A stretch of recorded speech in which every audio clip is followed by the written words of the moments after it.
دوران سفر پیشاب کے قطرے کپڑوں پر پڑ جائیں تو کیا مجبوری کی حالت میں انہی ناپاک کپڑوں میں نماز پڑھنا جائز ہے؟ بالکل جائز ہے، کوئی مسئلہ نہیں۔ اس سے اگلی بات، کسی شخص پہ سفر کے دوران غسل فرض ہو گیا ہے، اس کے پاس پانی نہیں ہے، کوئی اور کپڑے بھی نہیں ہے، تو وہ تیمم کرے گا۔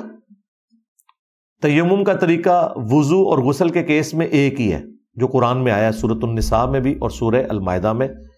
مٹی کے اوپر ہاتھ مارے گا، چہرے کا مسح کرے گا، پھر ہاتھ مارے گا، اور مٹی جو لگ گئے وہ جھاڑنی یوں کر کے، بس صرف ایک اشارے کے طور پہ اسے ٹچ کرنا ہوتا ہے۔ دائیں اور بائیں ہاتھ کا کونیوں سمیت مسح کرے، اس کا غسل بھی اتر گیا، اس کا وضو بھی ہو گیا۔ اب رہ کے وہ کپڑے، اگر کوئی کپڑے ہیں تو چینج کر لے، ادروائز انہی کپڑوں میں نماز پڑھے، اور بعد میں یہ نماز لوٹانے کی بھی ضرورت نہیں ہے۔ یہ اللہ تعالیٰ کی طرف سے ایک آسانی ہے نا سفر کے دوران۔ ایون اس سے بھی بڑھ کر اگر پانی بھی تھا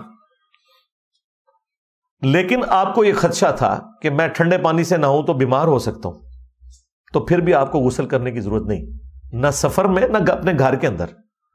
تیمم کر کے نماز پڑھ لیں، اور جب پانی گرم اویلیبل ہو یا دن کا وقت ہو پھر آپ غسل اتار لیں، اور وہ جو نماز آپ نے فجر کی پڑھی یا کوئی اور نماز، اس کو لوٹانے کی بھی ضرورت نہیں ہے۔ یہ اللہ نے آسانی دی ہے۔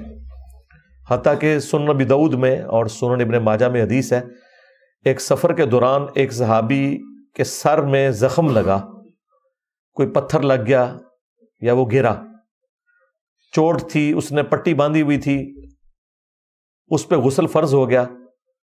تو آپ کو پتہ ہے ہر جگہ جذباتی لوگ ہوتے ہیں، فوراً فتویٰ دے دیتے ہیں۔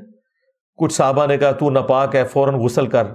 وہ بیچارہ کہتا رہا کہ میں تو بیمار ہوں، میرا زخم بھی خراب ہو سکتا ہے۔ انہوں نے کہا نہیں جی ناپاک ہے۔ اس بیچارے نے غسل کیا اور وہ اسی میں شہید ہو گیا، اس کی بیماری بڑھ گئی، زخم خراب ہو گیا۔ نبی علیہ السلام کو جب خبر پہنچی آپ بڑے غصے میں آئے، آپ نے فرمایا کہ اگر تمہیں علم نہیں تھا تو کسی علم والے سے پوچھ لیتے، اللہ تعالیٰ نے آسانی دی ہوئی ہے تیمم کی، اور تم نے بندہ مار دیا۔ نبی علیہ السلام نے ان کے لیے یہ جملہ استعمال کیا کہ تم لوگوں نے اس بندے کی جان لے لی اس کو غلط مشورہ دے کے۔ تو شریعت میں اللہ تعالیٰ نے بہت آسانیاں رکھی ہوئی ہیں۔